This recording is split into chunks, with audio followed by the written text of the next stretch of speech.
Hello students, our question is find the area bounded by the curve x square is equal to y, x square is equal to minus y and y square is equal to 4x minus 3. Now find a solution. So our solution is, first of all we have data y is equal to x square, y is equal to minus x square and y square is equal to 4x minus 3. So here we have a graph. Here three parabolic. First curve is y is equal to x square.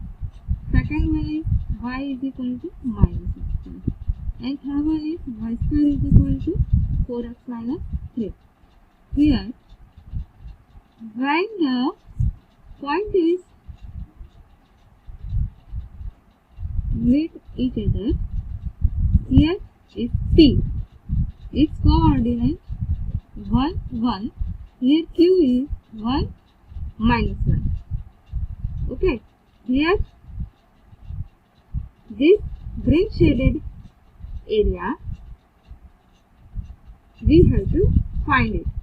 Okay. So how we find it? So first of all, area is equal to 2a. Here a or here a. See, this is 2a. Okay.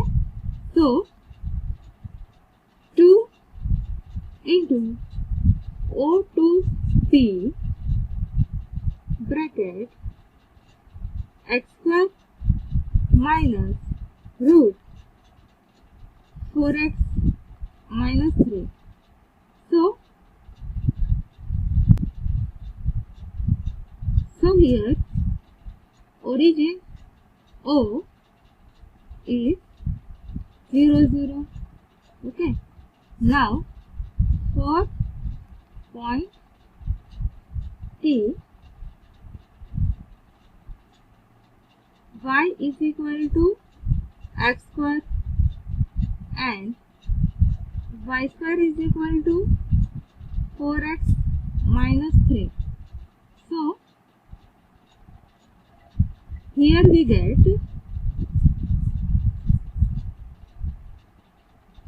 x raised to 4 is equal to 4x minus 3. So we get x is equal to 1. Now area is equal to 2a is equal to 0 to 1 in bracket x square minus root 4x minus 3 dx is equal to 2i. So let's find the I. Okay.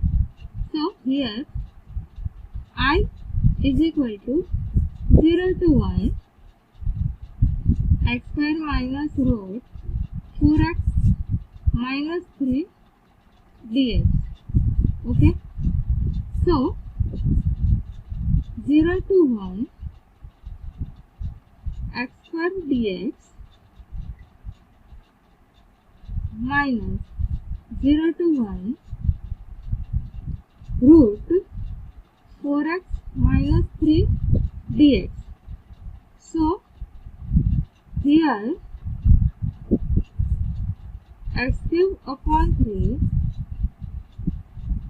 0 to 1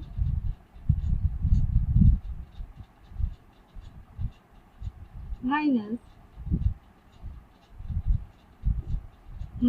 3 to 1 root t upon 4 dt. Okay. 4x minus 3 is equal to t. So dx is equal to dt upon 4. That's why here 1 upon 3 minus 1 upon 4.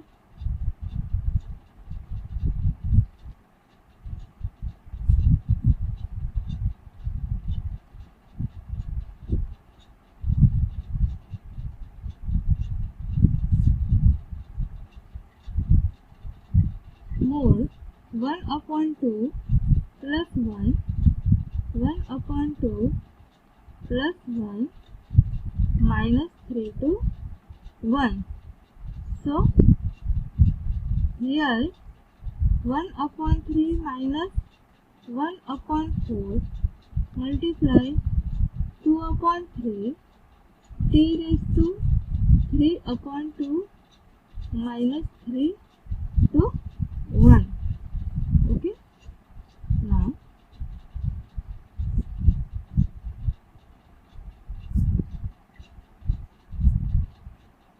one upon 3 minus 1 upon 6, 1 minus 3 raised to 3 by 2.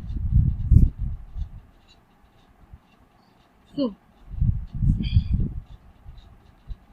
1 upon 3 minus 1 upon 6 plus 1 upon 6, 3 raised to 3 by 2. So, here 1 upon 6 plus 1 upon 6 minus 3 raised to 3 by 2. So, area is equal to 2i. It will be 2 upon 6 plus 2 upon 6 minus 3 raised to 3 by 2. So, is equal to 1 upon 3 plus 1 upon 3 minus 3 raised to 3 by 2. So, this is the answer. Okay? इस question में हमें बोल रहा है a curve passes through 2, 0 and slope of tangents at point px, y equals x plus 1 का whole square plus y minus 3 upon x plus 1. Find the equation of the curve and area enclosed by the curve and the x-axis in the fourth quadrant. तो हमें क्या बोल रहा है कि एक curve है जो 2, 0 से पास कर रहा है, उसके किसी पॉइंट px, y पे हमें स्लोप ऑफ टेंजेंट्स गिवन है x प्लस 1 का whole square plus y minus 3 whole divided by x plus 1. हमें सबसे पहले तो कर्व की इक्वेशन बतानी है, उसके बाद कर्व और x एक्सिस जो एरिया इनक्लोज करेंगे फोर्थ क्वाड्रेंट में वो बताना है. तो सबसे पहले तो हमें क्या गिवन है कि किसी भी पॉइंट P पे टेंजेंट की स्लोप. अब किसी भी कर्व के लिए अगर मैं px, y पे टेंजेंट की स्लोप लिखता हूं तो वो क्या होती है, dy बाई dx होती है. तो ये जो क्वांटिटी है वो किसके इक्वल हो जाएगी, dy बाई dx के इक्वल हो जाएगी. तो मेरे को क्या गिवन है कि dy by dx is equal to x plus 1 का whole square plus y minus 3 upon x plus 1. Right, ये हमें गिवन है, dy बाई dx हमें गिवन है. यहाँ पे y क्या होगा, y जो होगा वो x का फंक्शन होगा. Right, y is f of x. सो हमें सबसे पहले तो y बताना है. राइट, इक्वेशन ऑफ कर्व बतानी है. तो उसके लिए हमें इस डिफरेंशियल इक्वेशन को सॉल्व करना होगा. सॉल्व करने के लिए मैं क्या बोल सकता हूं कि सबसे पहले मैंने क्या किया, x प्लस 1 को t सब्स्टिट्यूट कर दिया. तो अगर मैं दोनों तरफ डिफरेंशिएट करता हूं तो क्या आ जाएगा मेरे पास कि dx is equal to dt. Right, x की डिफरेंशिएशन dx, 1 तो एक कांस्टेंट है तो उसकी डिफरेंशिएशन 0 हो जाएगी, t की डिफरेंशिएशन dt. सिमिलरली ये जो y माइनस 3 है उसको लेट से मैंने z एज्यूम कर लिया. सो दोनों तरफ फिर से डिफरेंशिएट कर दिया तो क्या आ जाएगा, dy माइनस 3 की डिफरेंशिएशन फिर से 0 हो जाएगी is equal to dz. So dx is equal to dt, dy is equal to dz, x plus 1 equal to t and y minus 3 equal to z. तो मेरे पास क्या बन जाएगा, देखो dy की जगह आ जाएगा dz अपॉन dx की जगह क्या आ जाएगा dt is equal to x plus 1 का होल स्क्वायर तो हो जाएगा t square plus y minus 3 उसकी वैल्यू हो जाएगी z whole divided by x plus 1 means z आ जाएगा, राइट? सॉरी, z नहीं, t आ जाएगा, बिकॉज x प्लस 1 की वैल्यू क्या है, t है। तो ये मेरे पास आ गया। यहां से मैं क्या बोल सकता हूं कि dz बाई डी टी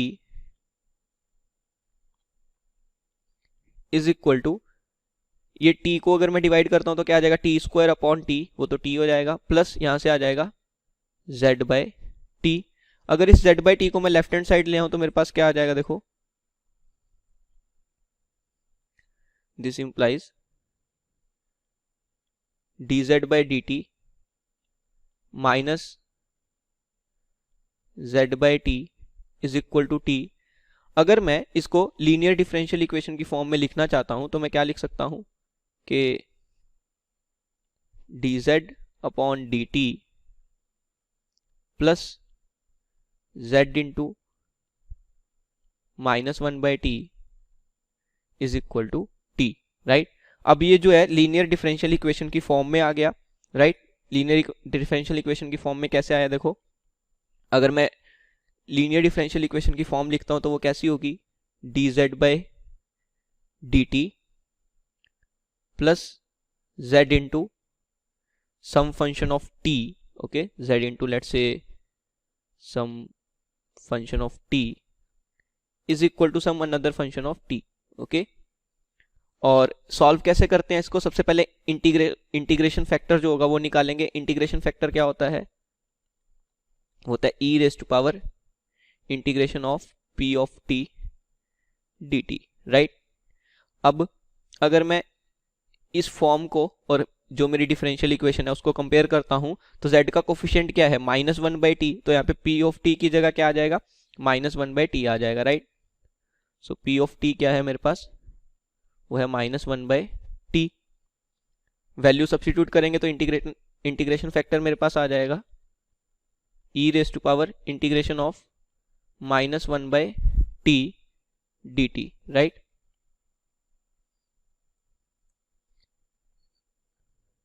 ये मेरे पास आ गया।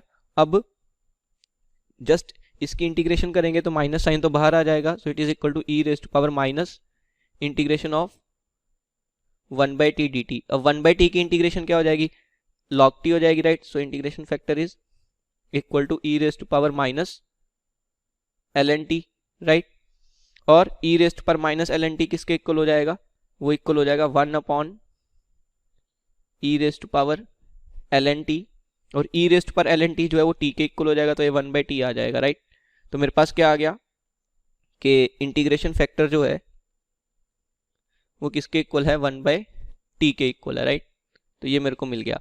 अब ये जो डिफरेंशियल इक्वेशन होती है, लीनियर डिफरेंशियल इक्वेशन, उसका जो फाइनल आंसर आता है वो किस फॉर्म में आता है वो हम लिख लेते हैं। फाइनल आंसर मेरे पास आता है कि z into integrating factor is equal to integration of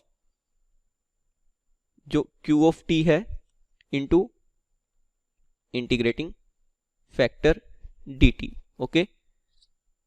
तो ये हमारा फाइनल रिजल्ट होता है डिफरेंशियल इक्वेशन को सॉल्व करके, लीनियर डिफरेंशियल इक्वेशन को। अब यहाँ पे देखो, अगर ये जो लीनियर डिफरेंशियल इक्वेशन है उसको मैं अपनी डिफरेंशियल इक्वेशन से कंपेयर करता हूँ तो q ऑफ t किसके इक्वल है, t के इक्वल है, राइट? तो मैं क्या बोल सकता हूँ कि क्योंकि q ऑफ t जो है वो t के इक्वल है, तो यहाँ पे अगर मैं वैल्यू सब्स्टिट्यूट करता हूँ तो मेरे पास क्या आ जाएगा, this implies z into integrating factor जो कि 1 बाई टी है, so z by t is equal to integration of q of t जो कि t है into integrating factor that is 1 by t dt, right? So ये तो cancel ही हो जाएगा, तो क्या आ जाएगा कि z by t is equal to integration of dt। अब इंटीग्रेशन ऑफ dt क्या हो जाएगी, t हो जाएगी, राइट? तो मेरे पास क्या आ जाएगा, this implies z by t is equal to t, और क्योंकि हमने इंडेफिनेट इंटीग्रेशन किया तो इंटीग्रेशन का कांस्टेंट आ जाएगा c, ओके? तो ये मेरे पास क्या आ गया, डिफरेंशियल इक्वेशन को सॉल्व करके एक फाइनल इक्वेशन आ गई, राइट? अब हमें पता है कि z मैंने किसको एज्यूम किया था और t मैंने किसको एज्यूम किया था, राइट? z मैंने एज्यूम किया था y माइनस 3 को और t मैंने एज्यूम किया था x प्लस 1 को। तो वही वैल्यूज अगर मैं यहाँ पे सब्स्टिट्यूट कर दूं तो क्या आ जाएगा, y minus 3 upon x plus one is equal to x plus one plus c, right. तो ये मेरे पास क्या आ गई, कर्व की इक्वेशन आ गई। अब हमें बोल रहा था कि जो कर्व है वो 2,0 से पास कर रहा है, राइट। तो हमें एक पॉइंट गिवन था, लेट्स उस पॉइंट को आर मान लिया, तो वो पॉइंट क्या था 2,0। तो 2,0 से हमारा ये कर्व पास कर रहा है, तो हम सब्स्टिट्यूट करा देंगे, x को 2 डालेंगे, y को 0। तो सबसे पहले क्या करेंगे, y को 0 डाला तो 0 - 3 इज -3 अपॉन x को 2 डाला तो 2 + 1 इज 3 इज इक्वल टू, यहाँ पे भी 2 + 1 3 बन जाएगा प्लस c, राइट। तो ये तो -1 बन गया और ये +3 इधर आके -3 हो जाएगा, तो -1 - 3 विल बी -4। सो c की वैल्यू कितनी आ गई, -4 आ गई, राइट। c की वैल्यू मेरे पास कितनी आ गई, -4 आ गई। अब इसके बाद मैं क्या बोल सकता हूँ कि मेरे को c की वैल्यू मिल गई, तो यहाँ पे अगर मैं सब्स्टिट्यूट कर दूं तो क्या आ जाएगा कि this implies y - 3 upon x + 1 is equal to x + 1 - 4, right. c की वैल्यू कितनी है, -4। सो यहाँ से आ जाएगा कि y - 3 इज इक्वल टू, ये 1 - 4 कितना हो जाएगा, -3, सो x - 3 और ये x + 1 भी उधर जाके मल्टीप्लाई हो जाएगा, तो इंटू x + 1। ओके, ये मेरे पास आ गया y - 3 is equal to x - 3 into x + 1। Multiply कर देंगे तो क्या आ जाएगा, y - 3 is equal to x² - 3, और यहाँ से देखो क्या आएगा, माइनस के 3x प्लस के x, तो वो कितना आ जाएगा, माइनस के 2x। ये -3 से -3 कैंसिल हो गया, सो मेरे पास फाइनली आ जाएगा y is equal to x² - 2x, right. और सबसे पहला काम मेरे पास क्या था, कर्व की इक्वेशन फाइंड करना, तो वो मैंने फाइंड कर ली, right. y is equal to x² - 2x, ये मेरे पास क्या हो गई, मेरे कर्व की इक्वेशन हो गई, राइट। अब कर्व की इक्वेशन हमें मिल गई, फंक्शन मिल गया। अब हमारा काम क्या था कि हमें इस कर्व का और एक्स एक्सिस के बीच का एरिया बताना था फोर्थ क्वाड्रेंट में। तो सबसे पहले हम क्या करेंगे, हम इस कर्व को प्लॉट करेंगे, तो ये हमारा ग्राफ हो जाएगा, राइट। ये क्या है, क्वाड्रेटिक है, y is equal to x² - 2x। इसके दो रूट्स होंगे, x equal to 0 and x equal to 2। Okay, तो 0 और 2 इसके रूट्स हो गए, ये हमारा ग्राफ हो गया। अब हमें क्या बताना था, एक्स एक्सिस और इस ग्राफ के बीच का एरिया बताना था जो फोर्थ क्वाड्रेंट में लाई कर रहा, तो वो ये वाला येलो रीजन का एरिया हो जाएगा, राइट। कैसे निकालेंगे, actually y is equal to fx को हम इंटीग्रेट कर देंगे फ्रॉम 0 to 2, तो हमें यही वाला एरिया मिल जाएगा, राइट। तो मैं क्या बोल सकता हूँ कि जो एरिया रिक्वायर्ड होगा, area required is equal to, it will be integration of f of x dx from 0 to 2, right. और क्योंकि एरिया जो है फोर्थ क्वाड्रेंट में लाई कर रहा है, तो एरिया में भी नेगेटिव भी आ सकता है, राइट। तो हम क्या ले लेंगे, इसका मॉडुलस ले लेंगे, ओके। तो लेट्स इस अंदर वाली क्वांटिटी को मैं इवेल्युएट करता हूँ। सो a को मैंने अज्यूम कर लिया, integration from 0 to 2। f of x क्या है, y को मैंने f of x माना था, राइट। सो x² - 2x ही मेरा f of x है, so x² - 2x dx, a is equal to integration from 0 to 2, x² की इंटीग्रेशन क्या हो जाएगी, लेट्स से मैंने पहले इसको लिखा x² इंटू dx माइनस 2 तो कांस्टेंट है, तो इंटीग्रेशन के बाहर रहेगा, 0 to 2 x dx, राइट। दो अलग अलग इंटीग्रेशंस लिख ली। अब जस्ट हमें क्या करना है, इंटीग्रेट करना है। So a is equal to x² की integration x³ / 3 minus 2 times x की इंटीग्रेशन x² / 2, राइट। ये मेरे पास आ जाएगा, और लिमिट्स जो है वो दोनों में सेम है, 0 to 2, राइट। सो अब मैं क्या बोल सकता हूँ कि a इज इक्वल टू, सबसे पहले ये 2 से तो 2 कैंसिल हो गया, 2 सब्स्टिट्यूट किया तो क्या आ गया, 8/3 माइनस 2 का स्क्वायर 4, राइट। और 0 सब्स्टिट्यूट करने पे तो ये दोनों क्वांटिटी 0 हो जाएंगी, राइट। तो सिर्फ upper limit minus lower limit, so minus ये दोनों क्या हो जाएंगे, 0 हो जाएंगे। So it is equal to 8/3 minus 4 को मैं क्या लिख सकता हूँ, 12/3, तो कितना आ गया, -4/3, राइट। तो ये a आ गया। एरिया रिक्वायर्ड क्या हो जाएगा, इसका मॉडुलस हो जाएगा, राइट। सो मैं क्या बोल सकता हूँ कि area required is equal to -4/3 का मॉडुलस 2, जो कि हो जाएगा 4/3, राइट। सो एरिया रिक्वायर्ड मेरा आ गया, और कर्व की इक्वेशन क्या आई थी, y is equal to x² minus 2x। यही दोनों चीज़ें मेरे को बतानी थी, तो ये मेरा क्या हो जाएगा, फाइनल आंसर हो जाएगा, right. So it is my final answer. Thank you. So guys, let's begin with the question.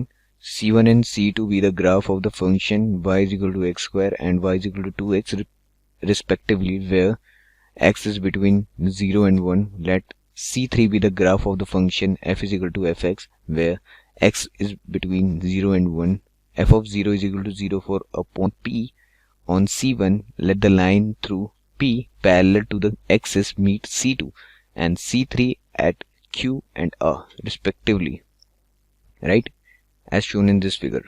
Obviously, if for every position of P on C1 the area of the shaded region QPQ, QPOPQ, right, and ORP are equal, determine the function fx. So let's begin with the question. Let P be on C1, right? So therefore y is equal to x square is the equation B t comma t square, right? Therefore y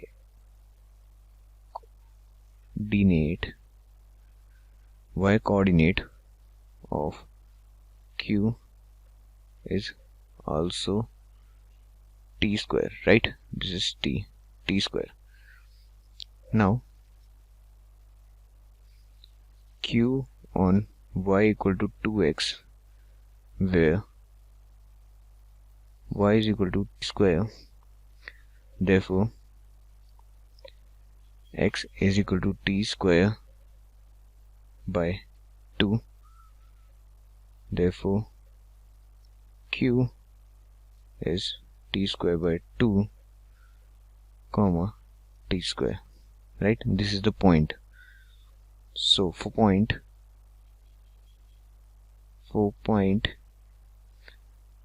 R x t, and it is on y-axis, right, as shown in the figure, where y is equal to fx. Okay, for point R is equal to t, right? R x is equal to t, which has shown in this. So it give that,